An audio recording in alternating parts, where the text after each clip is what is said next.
देखिए, ईद का त्यौहार भी है और रामनवमी भी है जी। तो हम पूरे देशवासियों को इन दोनों त्यौहार की शुभकामनाएं देते हैं, मुबारकबाद देते हैं। और हम अपील करते हैं लोगों से कि देखिए, त्यौहार बहुत पवित्र चीज़ है, मुक़द्दस चीज़ कहलाती है और हर मज़हब के लोग अपने त्यौहार को अच्छे से मनाते हैं।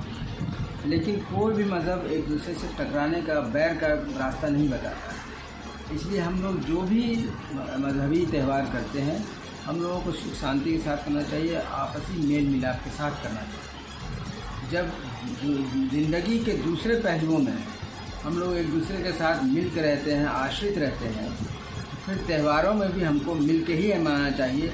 इसमें ज़्यादा खुशी नसीब होगी और ऐसा आज तक का हम लोगों का रिवायत भी रहा है, आगे भी रिवायत रहे, इसी की हम कामना करते हैं। दम हम लेकर के चुनावी मैदान में जनता के बीच में जा रहे हैं और जनसंपर्क कर रहे हैं। जिस तरह से हम सबसे पहले आपको बता दें कि जीतन राम मांझी को गया में समझिए कि एक ऐसे गांव में उनको वहां पे बहुत ही समझिए जनता के ज़रूरत बहुत ही ज़्यादा तंग किया जा रहा है। इस पर क्या कहेंगे? देखिए, ये तो सबसे बड़ा त्यौहार है जी, लोकतंत्र का, और इसको हम लोगों को सबको एकदम दमखम के साथ इसमें भाग लेना चाहिए। लेकिन एक बात हम आपको बता दें जी, ये प्रधानमंत्री का चुनाव है और हमको कहीं से ऐसा न लगता है कि मोदी जी दोबारा लौट कर नहीं आएंगे, ऐसा हमको कहीं से नहीं लगता जी।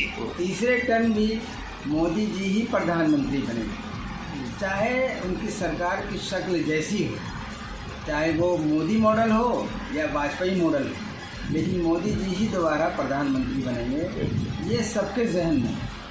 बाकी जो पॉलिटिकल पार्टियां जो विपक्ष में, वो भी अपना कोशिश कर रही हैं, लेकिन आपको हम एक बात बता देते हैं, मोदी जी इन 10 वर्षों में एक बहुत ताकतवर लीडर के तौर पर उभर चुके हैं। वो जो भाषण देते हैं उसमें बहुत ताकत है, वो जो मेहनत करते हैं उसका टक्कर नहीं है, प्लस उनकी जो कूटनीति है उसमें इनको नेशनल ही नहीं इंटरनेशनल लीडर के तौर पर आज इनको करार दे दिया है कि ये इंटरनेशनल लीडर है। ऐसी सूरत में हाल में इनके लिए कुछ भी करें, लेकिन ये लौट के तो आएंगे। हमने ये महसूस किया है क्योंकि हम माइनॉरिटी कम्युनिटी से आते हैं। तो देखिए, माइनॉरिटी का पूरे दुनिया में ये रूल रहा है कि माइनॉरिटी हमेशा सेंट्रल गवर्नमेंट से पैक्ट बना के रहती है और उसको रहना भी चाहिए। पिछले 10 साल से मोदी जी, इसके पहले जितनी भी सरकारें बनी, जिसमें वाजपेयी जी की सरकार भी थी, मोरारजी देसाई की भी सरकार थी, वीपी सिंह की भी सरकार थी, इसमें देवेगौड़ा की सरकार आई है, जो भी सरकारें आई हैं, जैसे या फिर नेहरू जी का जो सरकार था, उसमें हमेशा माइनॉरिटी कमेटी का केंद्र सरकार से हमेशा पैक्ट रहा है। लेकिन इस 10 वर्षों में ही माइनॉरिटी कम्युनिटी जो है वो सरकार से अलग रही है और अलग ही नहीं रही है, बल्कि इसका टकराव भी रहा है सरकार से। तो माइनॉरिटी कम्युनिटी को ये सोचना पड़ेगा कि इस टकराव के रखने की वजह से उसको कितना नुकसान उठाना पड़ा है इन 10 वर्षों में। अब इनको सोचना पड़ेगा कि हम वो टकराव को खत्म से पैक्ट बनाने का कैसे रास्ता बनाएं और उसी हिसाब से अपने वोट को देना पड़ेगा। इस सिलसिले में हमने अपना एक फॉर्मूला दिया है।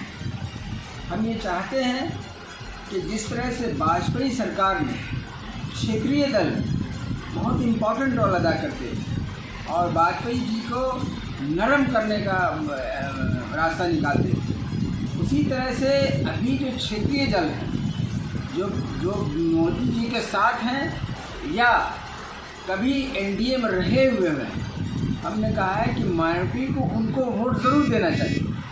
जैसे बिहार में नीतीश कुमार साहब हैं या मांझी जी हैं या फिर रामविलास पासवान साहब की जो पार्टी है वो है, उपेंद्र कुशवाहा साहब है। हमने कहा कि इनको ज़रूर वोट, ये बीजेपी के साथ ज़रूर हैं लेकिन फिर भी इनको वोट दो, ताकि एक सरकार से, केंद्र सरकार से पैक्ट का रास्ता निकले। जी। इसी तरह से हमने कहा है यूपी में मायावती जी को वोट दीजिए और भी जो भी पार्ट्स रहे हैं मोदी जी के साथ, जैसे चंद्रबाबू नायडू रहे हैं, उसके बाद अन्ना डीएमके रही है, फिर उसका जनता दल इस उनके साथ है, बिजू पटनायक साहब इनके साथ रहे हुए हैं, कभी शिरोमणि अकाली दल इनके साथ रहा हुआ है, राष्ट्रीय लोक दल रहा हुआ है, लोक दल रहा हुआ है इनके साथ, शिवसेना रहा हुआ है इनके साथ है। इन पार्टियों को मुसलमानों को ज़रूर वोट देना चाहिए ताकि इसी बहाने केंद्र सरकार से एक पैक्ट बन सके। ये हमारा इस बार का मशवरा और फार्मूला है और इसी पर हम काम भी कर रहे हैं ताकि सरकार का जो रवैया मायावती के प्रति गर्म देखा जा रहा है, उस रवैये में थोड़ा सा परिवर्तन है। परिवर्तन आ सके। चलिए सर, बहुत बहुत धन्यवाद।